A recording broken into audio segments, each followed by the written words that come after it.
Welcome, travelers. We're aware that your journey was difficult, but prepare to have your questions answered, for you have been granted an audience with the Masters of Modern. And welcome back to Masters of Modern. I am your host, Alex Kessler, here with my co-host, Ben Bateman. What's up, everybody? I want to talk about all the cool things that are happening in the Magic world today. There's news, there's insane stuff. I want to even introduce ourselves and our producer, but I'm not going to do it because we have a super special guest. We have an epic guest. We have a returning guest, one of the oldest guests of this show, who now designs Magic cards for a living. We have Wizards of the Coast, Magic the Gathering card designer, Andrew Brown, on the line. What's up, Andrew? Thank you for the awesome intro, Ben. You're really good at that. All right, I really appreciate it. Yeah, it's cool, man. I'm really happy to have you back on the show. This Mulligan rule that's going to be tried out in London, it's being referred to conveniently as the London Mulligan. Very convenient. And I wanted to know a little bit of obviously, you guys must have talked about that around the office for a while, and it's a big change. So it is. Yeah, I mean, it seems like it favors limited and standard. That's the general feeling I have, right? Like powered formats, having a little more control in your opening hand seems like it could give an advantage. Obviously, I haven't played it yet, so I don't know. But talk to me a little bit about does it affect your card design knowing that that's going to be something you're attempting for standard? No. Doesn't change it. It doesn't. Not at all. So I guess my the first question where to really start is where did this mulligan come from? What was kind of the idea behind it? Why the change? Why looking to make a change, et cetera, et cetera? I mean, we were looking to, kind of cut down on some of the non-games that could happen at the high levels of competition. And then we kind of all got together, and then this idea was put forth, and then we tested it for standard and limited, and we liked it. So we're going to do the test in London. Yeah, it's going to be exciting to watch. What motivated you, or can you kind of talk us through why test this out on a modern Pro Tour or a modern Mythic Championship? Why not, showcase it in other formats? Why did you decide to start there? Or the team of wizards? We realized this was not an Andrew Brown core decision. Yeah. Well, we'll just get the most information from it because the Pro Tour is the best players in the world, and we want to get the best data points that we can. And we know that it's most volatile in older formats, so that seemed like the best choice for us. In testing, what was the least number of cards that you mulliganed down to? Did you ever mulligan down to 2 cards, 3 cards? When you guys were testing it out in any format, I mean, just obviously, oh, sure. I'm curious to see, did anybody ever mulligan down to 2 to you know what I mean? Just keep a land and a spell to try to get you there. I would have mulliganed. No, we don't really do that because it's not a good use of our time generally. We'll generally just stop and we'll stop at 5 and then go from there. Because the goal of our testing is to test the cards, not go down to 2 and see if we can win. Yeah, right. That makes sense. That's interesting. You guys stop at 5. I mean, that's obviously in friendly play. That is often how you do it if you're testing for a big event. When you get down to 5, it's just draw 7. We're trying to play real games here. Yeah, I mean, we do try to replicate that, but it's important to also mulligan at the same time. Makes sense. You had one of the most meteoric rises ever in a short time. Your pro career as a Magic player, it was crazy, right? You're grinding. I remember the days of you were just a limited player, and then you started playing standard. I remember you used to frown when I would talk about constructed play. You didn't want to talk about it. Well, it's funny because I wanted to perfect my craft of limited, right? I didn't feel like I was ready. Yeah, you were really, really good limited player. Honestly, I learned a lot playing limited with you. I think a lot of the kind of decks that I liked playing, I would often lose to you when you were playing those decks. Well, it's funny too because I to find out how many episodes of the podcast you've now been on, which is 8. Wow, really? Yeah, he was on 8. This is episode number 8. Wow. It also has the episode descriptions of you being a guest, and the first one was episode 11, which was November 20th, 2014, which was Ben's 4th episode Yeah. on the He was podcast. trying me out. He was auditioning me. He was getting ready to fire me there. And in that episode, it's like Andrew Brown of Heidi Ho Comics joins Kessler and Ben. And then 4 episodes, or where is it? The next one is 6 episodes later. It's in January 2015, and it's GP Denver champion Andrew Brown. Yeah. And just, I think even the next one, Pro Tour competitor. Yeah, it's like slowly every episode you came on, your title just got sweeter and sweeter, and now it's game designer and employee Wizards of the Coast. Yeah, it was pretty fascinating to watch happen. So I guess the reason I bring it up is because we're now living in a different world of organized play. Arena has completely changed the game, and for anybody who is grinding matches now to try to obviously earn a bigger payout. I mean, that's one of the things that's really interesting is that Magic the Gathering is now offering really significant payouts to its competitive players, which is really cool. Do you think you would have played differently? Would you have committed earlier, harder, more if there was a system in place like today where the payouts were bigger, or do you think it was less about what you were winning, more about just the competition for you back then? I would have gone a lot harder. If I could envision myself at the time, if I could envision it as a job, like when I was like 22 or whatever, I would have totally gone so hard in it. Because I think a lot of it is also just about circumstance in your life. Like if you can afford to do that, if you think that's fun, then you should definitely go do that. And knowing myself when I was like 22 or 21, I definitely would have dropped everything for that. Yeah, I think one of the things that's really interesting about this system is that you used to be able to grind, Magic Online, and now it's Arena, but it definitely feels like it's a different ball game now, right? With the top 8 players getting that invite. How can I ask this question? I don't want to make you give advice or pass judgment on the current system, but you definitely have to avoid a lot. Yeah, what I really want to know is, like, with 8 players, the 8 highest ranked players in February making it to getting this invite, like, would that have excited you at the time? I guess is basically the question I want to ask. Not even now, but Andrew Brown, 22-year-old Andrew Brown, like, would that have driven you to be one of those 8 people, or would you have just been like the EV is just not? Oh yeah, easily. My goal back then was to become the best Magic player in the world, and that seems like a stepping stone to get there. So I would have stopped at nothing to try and do that. I mean, that's just kind of what the kind of gamer I am. Like I strive to be the best at the thing that I'm doing always. And my goal was to become the best Magic player in the world. So that's an easy one. I want to acknowledge the announcement today. And like I said, we're going to kind of do a full breakdown a little later in the show, because I know you didn't work on this product. But there was this product announced today, Modern Horizons.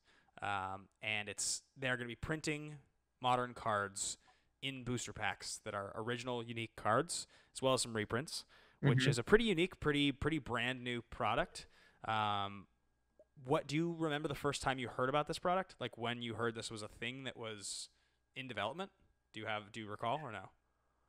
Yeah, I do. It was this was said on stream today, but it was during one of our design hackathons or jams where we everybody kind of takes a week off and then we think about ideas for new things or new ways to explore the game. And this was one of them, and it really caught on.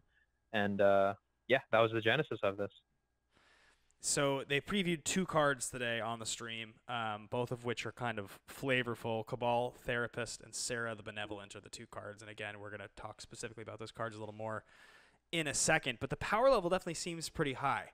And as somebody who primarily designs for Standard, were you I know you didn't design these cards, but were you able to at least have conversations as you would see the card file, or as it got further and further along when it was closer to being done, oh, that's cool, I would have done that, but that's too powerful, sort of a thing?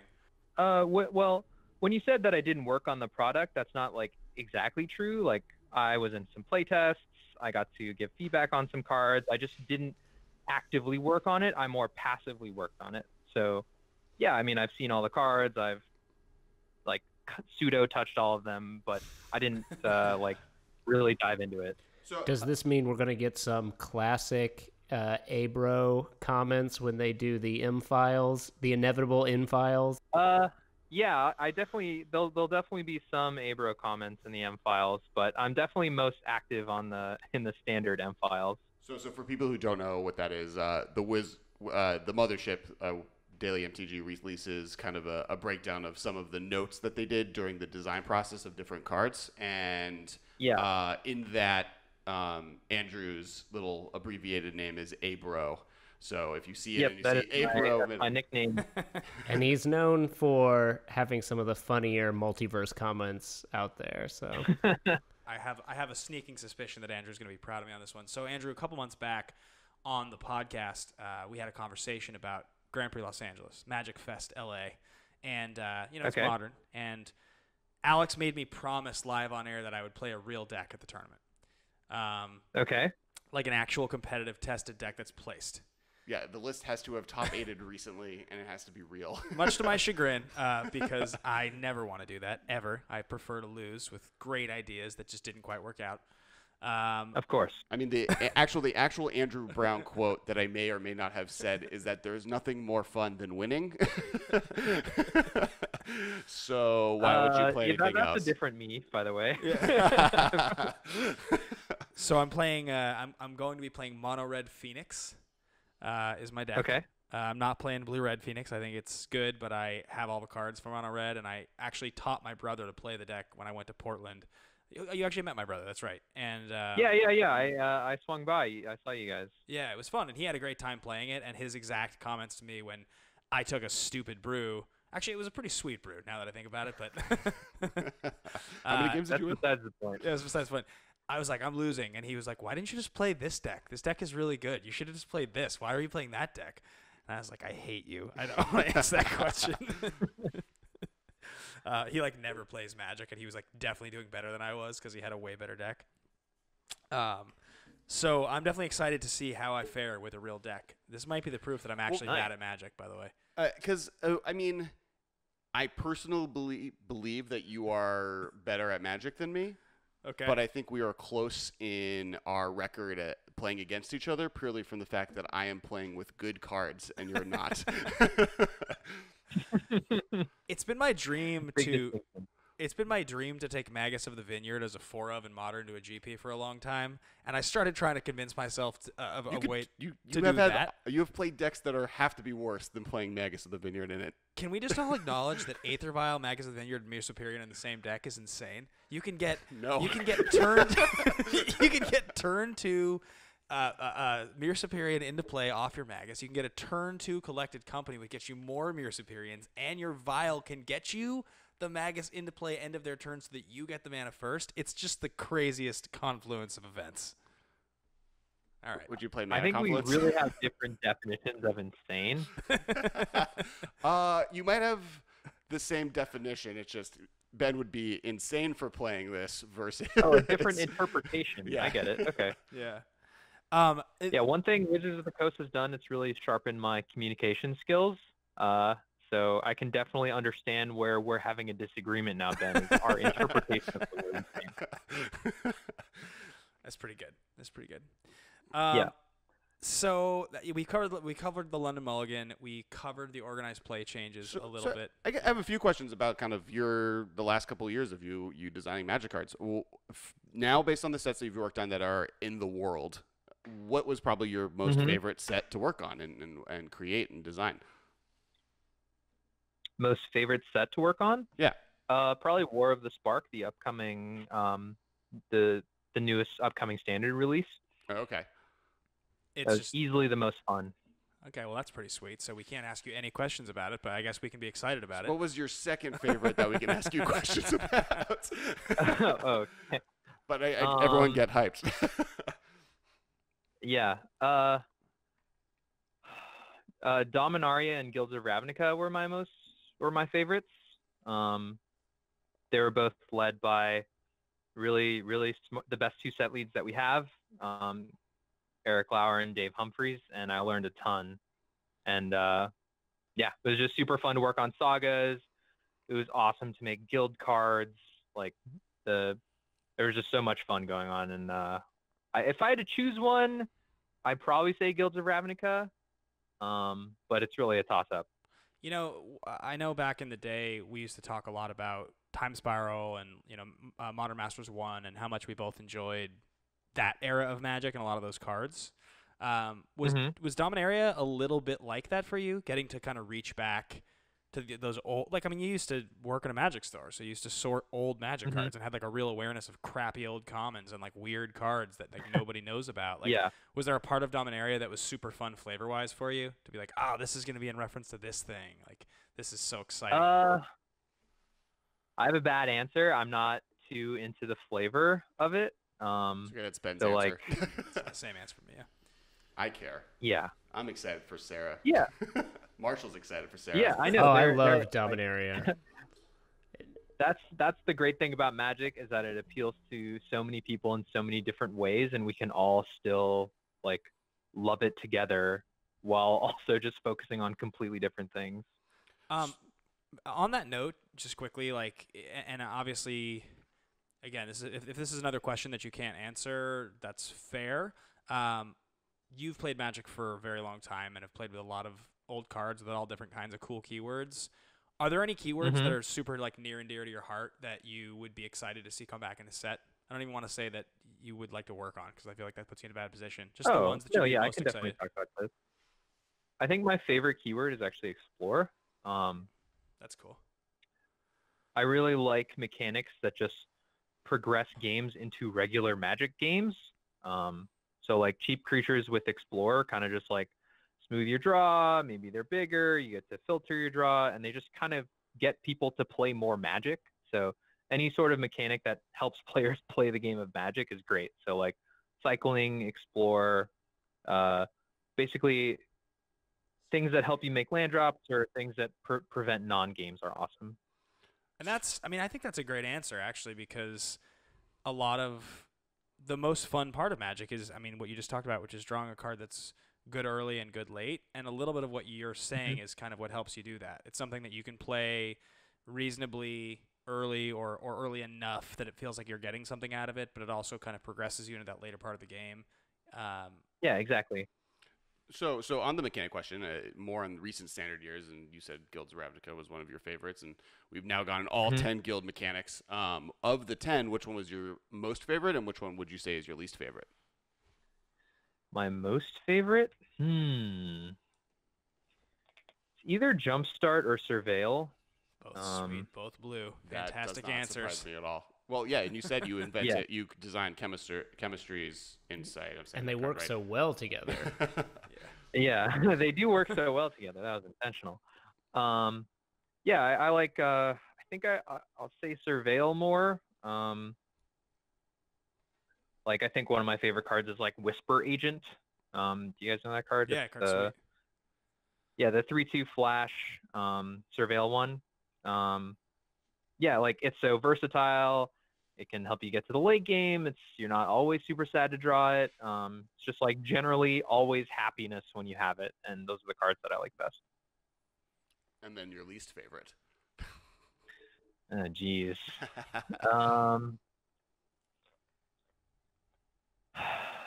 I'll give you this answer. When I first saw Adapt, I didn't really like it, just because obviously very easy answer of, oh, it's just worse, monstrous or whatever, right? Right. After like thinking about the design space of like, oh, you can just put counters on your creatures through a different means to re-trigger or to get an extra bonus, like, it really opened up a lot of like synergies that I hadn't really thought of, and I thought it was really cool on second glance, but on first glance I didn't like it very much. I had a lot of fun playing, what's the Simic Ascendancy? Yes. At the pre-release. I loved Adapt. Yeah. I won both of my, like, I was 3-0 and I went into the fourth round, and I won literally both of my final games with getting 20 counters on my Simic Ascendancy through Adapt. It made me so happy. It was like the greatest experience at a pre-release I've ever had. I definitely had a hand directly in making that card, so I'm super glad that you like it. Yeah, that card is sweet. I was actually, when we did our set review, I like made Alex stop and listen to me talk for a while about how you could put it into hardened scales in Modern, and like he was like, that just makes the deck worse though. And I was like, no, it can win.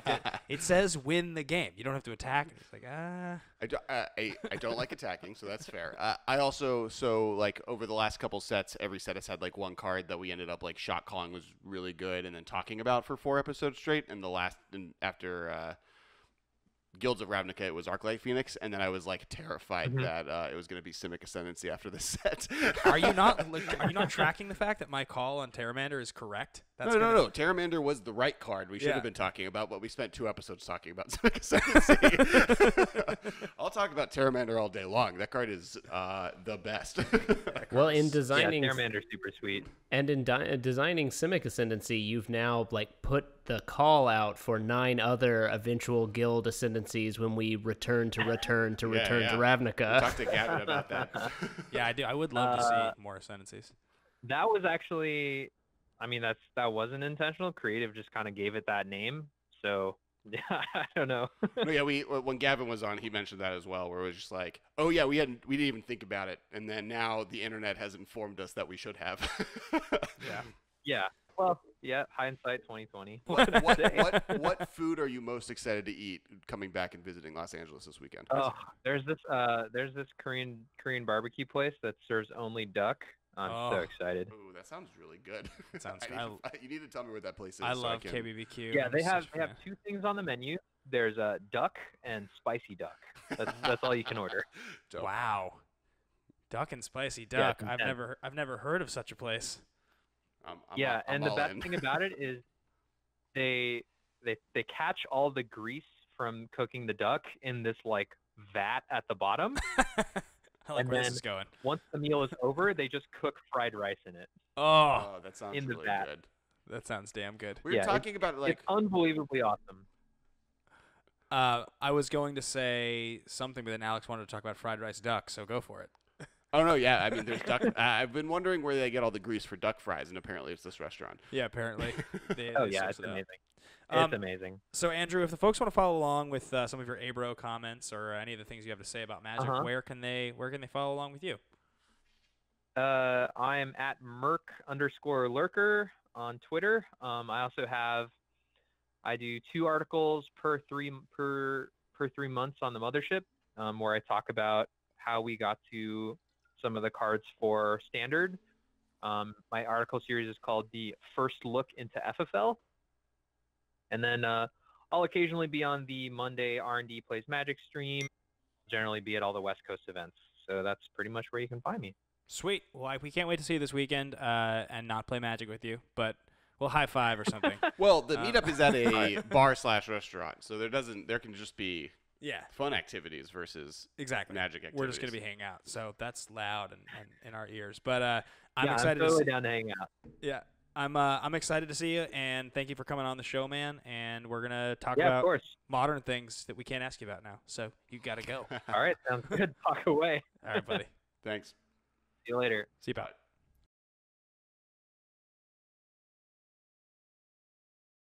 And we're back. Big shout out, thanks to Andrew Brown for coming on. He had to go, and we wanted to talk a little bit of all the new stuff in a way that we could talk about it, that he couldn't talk about it, so we're talking about it now. It's so interesting when you think about the fact that Magic the Gathering is this massive, massive game that's owned by this massive corporation, and these friends of ours that now work for that corporation in that game, they like only are able to talk about a certain amount of stuff without just like getting in a huge amount of trouble. Yeah. And so like you have to be so careful when you do those interviews, because it's like you want to like say to your buddy like, no, but like, seriously. And they're just like, yeah, I'm not going to go anywhere near that with a 10-foot pole. I'm sorry, man. It's just not going to happen. Let's just move on. Well, there's like small traps that you don't even think of, like the fact that he can't give out information that will help pro players do better at the Pro Tour in a weird way. And like, that's why he couldn't answer that. It wasn't that he had secret information. It's just he's played with cards more than them and had that information earlier, so they don't want to put that information out of the world. So the things that we want to talk about today on the show. We had 2 big announcements. Yeah, huge ones. I mean, this is actually one of the biggest weeks for modern news in a long time. Yep. The system is down. Yeah. Oh, man. The fans are going to love that one. You're so happy. So happy. I just got to get to watch Tangled. I'm never watching Tangled.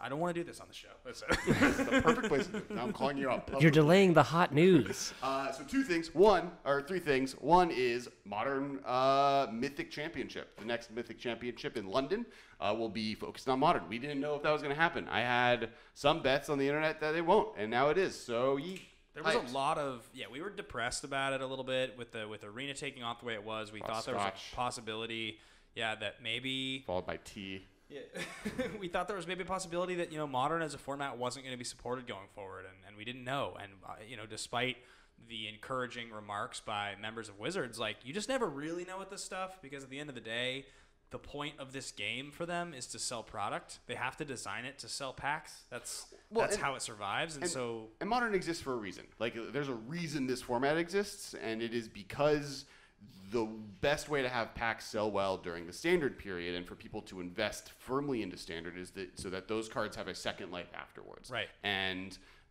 up to this point, Arena has been such a big deal, and Modern hasn't been a big focus. There hasn't been a moment where they're like, nope, Modern is still a thing. And then finally, after 6 months, this week, they're like, not only are you getting a Modern Mythic Championship, not only is it going to be heavily supported by us in that moment, we're also going to release 2 months later, right into Modern season, a Modern specific set that is like a Standard set, but skipping Standard and printed for Modern. That was the other big thing that was announced, was Modern Horizon, which is a limited format set, so similar to Battle Bond or Conspiracy or even Unstable, that is going to have cards printed into it that are either reprinted cards that aren't legal in Modern currently, or new cards that are, once it's in this set and illegal and released, now legal in Modern. So they're hopscotching Standard. We're going to get our own full set for Modern, a bunch of free cards. There's literally so much news to talk about right now. We're brimming. So I think and the last thing we only talked about a little bit with Andrew. In fact, we didn't even make reference to one of the most significant details of Autumn Burchett winning, is that Autumn Burchett is the first openly gender non-binary Magic champion ever. Yeah. And the first English champion ever. Yeah. I mean, there's so many firsts, so many huge pieces of news this week in Magic. They couldn't have waited until it was in London, and then they could have flipped cars. It would have been like the Super Bowl where there was a riot, and now London has to just don't act like you know anything about sports. You don't know anything about the Super Bowl. There's no flipping cars in the Super Bowl. Yeah. The Boston every year. Yeah. They burn cars. Did I just get punked on it? And then when the Football Lakers players won the love first time with destroying Kobe and their Shaq, hometown. they flipped cars and rioted by Staples Center. Yeah. I at least know when the riots are happening. So there's a handful of things happening.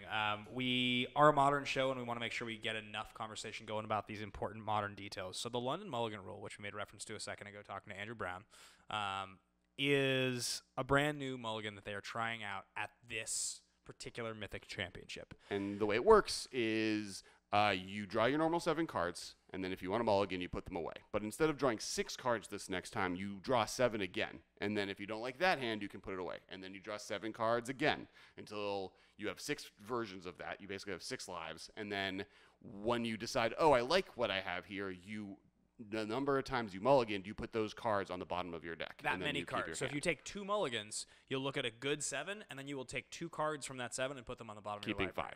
So the more times you mulligan, the less cards you start with, but the more control you have of which those cards will be in your opening hand. It's a fascinating new rule they're trying out for this particular Mythic Championship, with 2 details in particular that make it really, really interesting. One of them is that it's Modern, which I think this rule was probably developed. I mean, it's been confirmed this rule was developed for Limited and Standard, and it lends itself a little better to Limited and Standard, because in Modern, take a deck like Dredge, 4 cards is more than plenty to win. Well,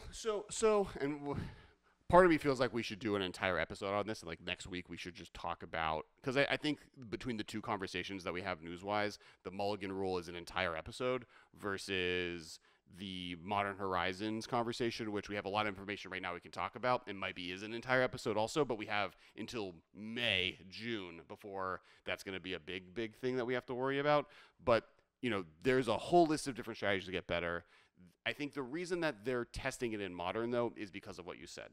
Modern is a format that is the most public and most professional level of Magic that plays it eternally, really, because Legacy has some GPs, but really nothing. Vintage is barely supported. If you want to even argue it's not supported at all, except on Moto. And so because of that, this is the perfect pressure cooker, because if you want to test something out, having the 800 best Magic players of all time all working as hard as possible to break something is the best format to do that. That's how they pressure test things. So, before putting it in the public sphere, having them figure it out with Modern, does it break the format? Do they find out that, that you should shuffle it at the end, not just put them on the bottom? Should you do this? Does this card get broken? And then once they do that, you get a moment where, okay, it's fine. Just Dredge is a little bit better, but on the other hand, Dredge, getting to hate cards to beat Dredge is a lot easier. I can now find 3 surgical extractions and sculpt my hand so I have them ready to go for when Dredge goes off in game 2.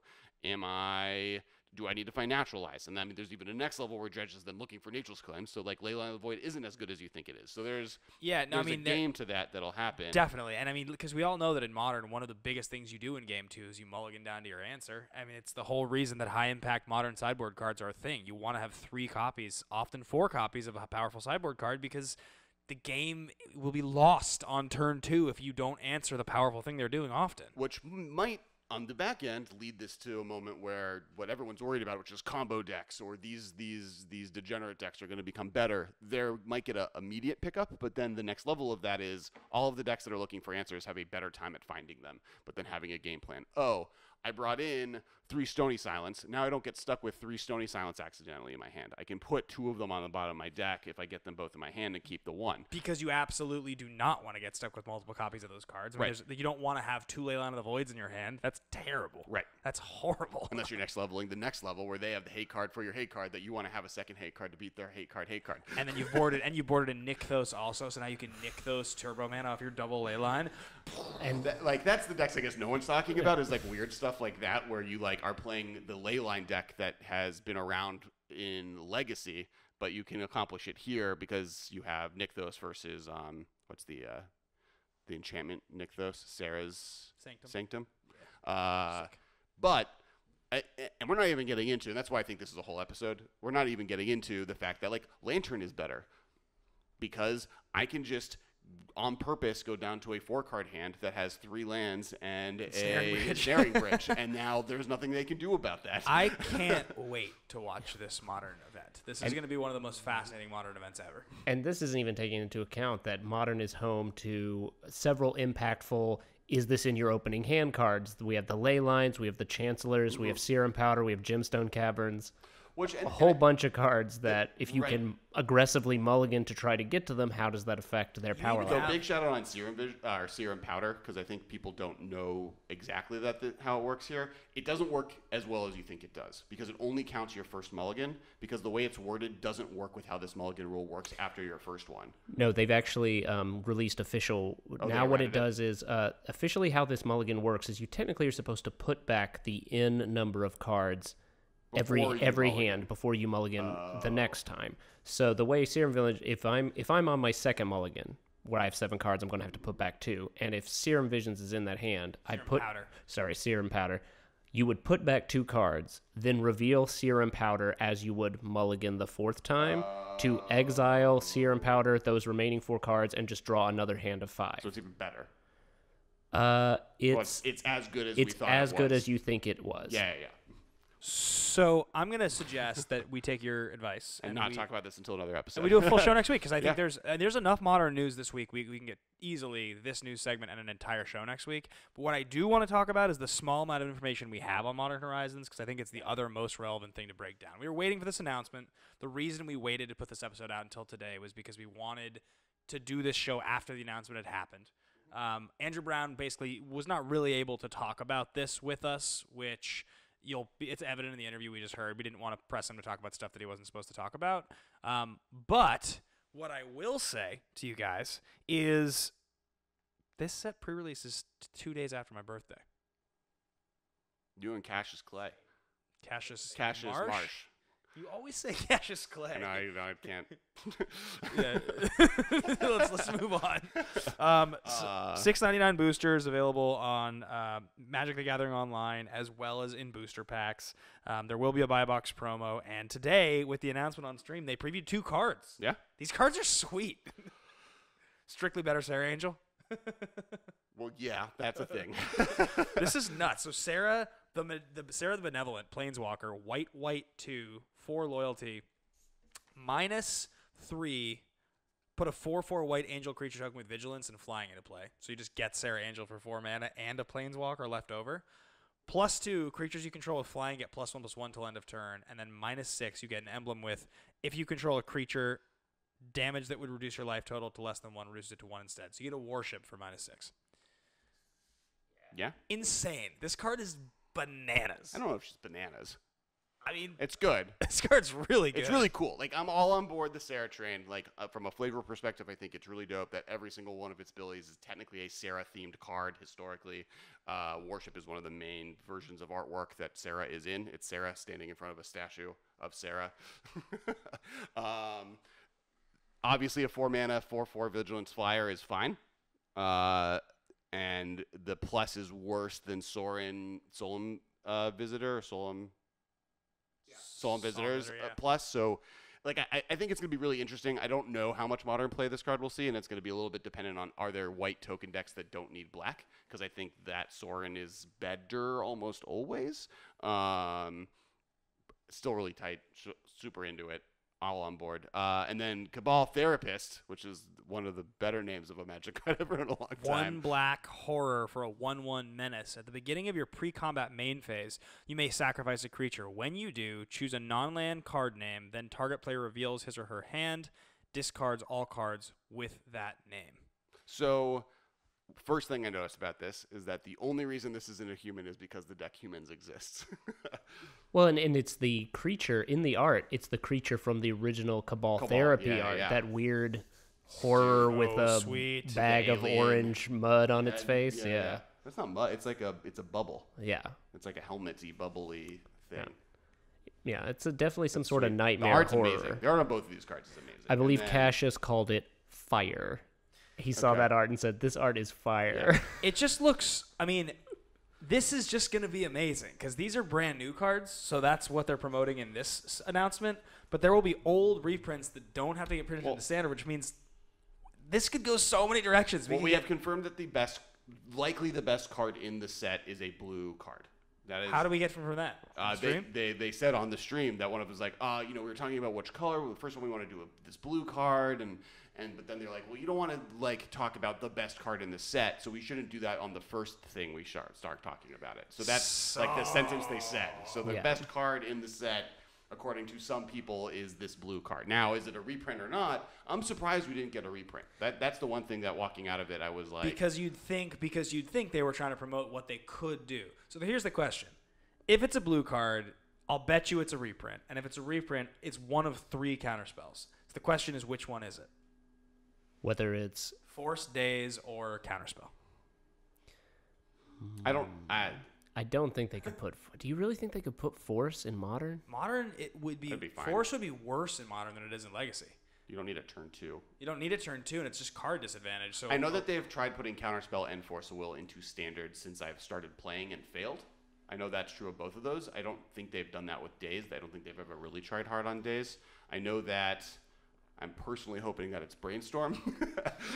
I think that of the ones we're talking about, Daze would be the safest printing, and Daze would be the one that would get me the most excited because of its interaction with Shocklands. I don't agree.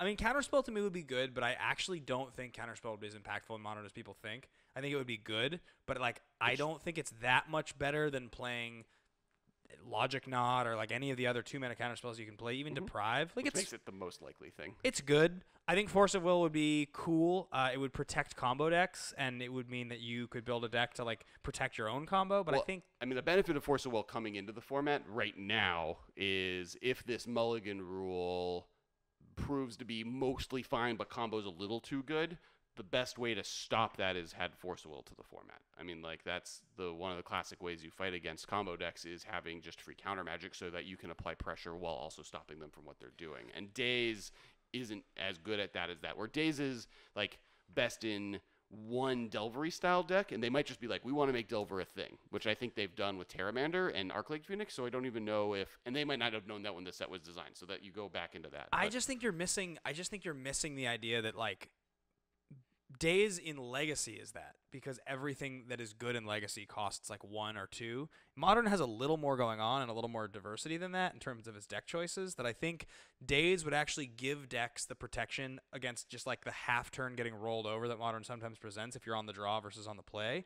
But it would punish the decks that play it, all the decks that want to splash 1 island, because of the 2 extra life you're going to have to take to get there. You'll die to the aggro decks and the burn decks too fast. That's where I think Days is so interesting, is it just kind of... What? The Shocklands. It just balances the format out in a really, really special way. I think... Well, and also that's a real... That's the other cool thing on the flip side is that's a real balance. When we talk about Modern, and for so many people, Modern is a format where you start at 15 life. Picking up a Shockland is a real, like, it's versatile, but it's a real cost for the following turn. Like, am I cool with this being a tap land now? Right. Well, but on the opposite end of that, there was articles, and I don't know who wrote it, but he wrote a good one of comparing actually these different cards, and if you were to make it legal in Modern, what would it look like? And when they got to Days, like, Days is the worst experience of, I think, these 3 cards classically to play against. Like, because... it is I just got wrecked by something that I shouldn't have. At the same time, it was free, so it was kind of unfair and impossible for me to really play around. Like, Force of Will is free, but there is a paid life cost. You have to exile another card from your hand. Decks that play with it, normally those other cards are good things, unlike with Days, where it's like, I'm normally playing just 1 drops. My deck is Delver, Terramander, in Legacy, Nimble Mongoose, which is a card I actually think could get printed. If we want to talk cards that are more likely or unlikely, Nimble Mongoose seems like an easy, safer card. What about if they printed Force Spike? That's not exciting. It wouldn't be the best blue card, but I think we're more likely to get of that whole world, the 1 mana, what's it called? Flusterstorm? Flusterstorm. Yeah. I think Flusterstorm is a high opportunity. That'd be less exciting to me. I think it'd be good, but I don't think it'd be that good. Really good. Whatever it is, I really like these 2 new cards. I think they're both really cool. Cabal Therapist feels like it's going to have really interesting interplay with Claim Flame in my world. I think that's going to be like a really fun way. I do think what's interesting is just like straight up Lingering Souls is amazing with both of these cards in a weird way. They like pick and that's something I've also been reading a lot of people what they think is going to happen is, and they kind of said it on the stream. More of these cards that are going to be introduced are going to be about bringing tier 2 or tier 2 level decks more to the forefront than necessarily making decks that are good better. So it's going to be that's a good idea. Black White Tokens is a deck that has always been tier 1, tier 2 to tier 3. So let's give it enough tools to make it better. Black Red Goblins is actually an archetype I think that they've for the last 2 years have been like, we want to make this happen, but they've been unwilling to print Goblin Matron or into the format, or the other one, Recruiter. And if you look at even with Elves getting something like a Curion Ranger or the Symbiote, or there's a bunch of cool cards like that I think we have on our way. I'm really excited. I think that's a whole other episode, by the way, of our like top 10 cards we think should be reprinted into the set. Hugely exciting things happening in Modern. I mean, and can you imagine, like, I can't wait to see what our preview card's going to be for this set. I can't. Like, it's a Modern set. We're the Modern podcast. I can't wait to see what they give us. I'm excited for previews. Yeah, Magic's looking great. I'm pretty happy about everything. It's going to be huge. So I think that's going to wrap us up for today. Thank you guys so much for listening. Thank you so much for watching. Thanks to Andrew Brown for coming on the show again for his 8th time. That's super exciting. And in the show notes, we'll have links to his old episodes. Or just the first one, I think. I think all 8 would be harder for people to our go producer back. to like go find every single one. You just Apple F. I did it. It's not too hard, but just like a lot of brick text of links. I think the first one's the most fun because it's like it's baby Andrew. The last thing to talk about really quickly before we go is that we have an event we're throwing this weekend at GPLA at Magic Fest LA. Alex and I are doing another meetup. It's going to be at the the JW Marriott downtown LA Live. It's like 2 blocks away from the convention center. They have food there. There's a bar next door. Yeah, it's like a cool back patio thing. It's we didn't rent a room at or anything like that, but last time we had like 45 people show up. We're going to do something kind of similar. We're going to be running a ton of chaos drafts. We'll have some other draft formats that you can kind of check out and play in, and just a bunch of Commander, some Modern jamming. So look for us at the tournament on Saturday. We'll be hanging out all day. Yep. I will very likely be in a suit and be playing a real deck that I talked about in the interview. And you're playing in the event. Yeah. So Ben's playing in the event. I'm not. I rather hang out with everyone. So I'll be around probably jamming games. If there's anyone who wants to play jam games with me, I will be there. And we're looking forward to hang out. Yeah, it's going to be super fun. And again, thanks to Marshall for being an awesome producer. And yeah, we'll see you guys early next week with kind of a full episode getting to break down all the stuff in this announcement a little bit more in depth. And that's going to do it. If you could have any card printed into Modern Horizon, which card would it be? Oh, God, any card printed into Modern Horizon? Any card? Yeah. Remember, you have to play against it, too. So don't pick Dark Ritual. That's so tough. I'm just trying to think what my favorite Flame cards... Tongue Kabu. Okay. I'm just trying to think what my favorite cards to play in Highlander that I don't get to play in this format are. I know what your card is. What is it? It's Baleful Strix. Oh, yeah. That's not even close. Yeah, strong point. God, Baleful Strix with Claim Fame, I just don't even know what to do with myself. That's all I want. This would be so sweet. Ugh. All cool. right. All right. Thanks, guys. Bye, guys. See you guys next week. Thank you for your attention. See you later, alligator. This has been a production of Time Traveler Media, sending podcasts into the future.